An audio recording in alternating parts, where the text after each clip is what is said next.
வணக்கம், நான் Melanie. Hello Kanyakumari செய்திகளுக்காக. கன்னியாகுமரி மாவட்டம் தோவாளை கால்வாயில் ஏற்பட்டுள்ள அபாயகரமான உடைப்பை உடனடியாக சரி செய்ய கோரி அப்பகுதி பொதுமக்கள் இன்று கால்வாயில் இறங்கி போராட்டத்தில் ஈடுபட்டனர்.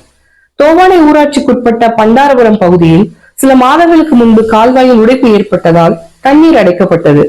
பின்னர் தற்காலிகமாக மணல் மூட்டைகள் அடுக்கி வைக்கப்பட்டாலும் தற்போது கரையின் கீழ்ப்பகுதியில் குகை போன்ற பாதிப்பு உருவாகியுள்ளது. இதனால் எப்போது வேண்டுமானாலும் சாலை இடிந்து விழும் அபாயம் நிலவுவதால் அந்த வழியாக பேருந்து போக்குவரத்து நிறுத்தப்பட்டுள்ளது. நீர்வளத்துறை அதிகாரிகள் நேரில் ஆய்வு செய்தும் 3 மாதங்களாக எந்த நடவடிக்கையும் எடுக்கப்படவில்லை என பொதுமக்கள் குற்றம் சாட்டினர். வருகின்ற ஜூன் 1ஆம் தேதி பேச்சிப்பாறை மற்றும் பெருஞ்சாணி அணைகளில் இருந்து விவசாய பாசனத்திற்காக தண்ணீர் திறக்கப்பட உள்ள நிலையில் இந்த உடைப்பு பெரும் சேதத்தை ஏற்படுத்தும் அபாயம் இருப்பதாக அச்சம் தெரிவிக்கப்பட்டுள்ளது.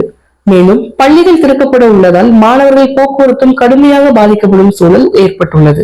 இதையடுத்து வாழைக்கன்றுகளை கையில் ஏந்தியபடி கால்வாயில் இறங்கி போராட்டத்தில் ஈடுபட்ட பொதுமக்கள் போர்க்கால அடிப்படையில் உடனடியாக உடைப்பை சரி செய்ய வேண்டும் என வலியுறுத்தி கண்டன கோஷங்களை எழுப்பினர்.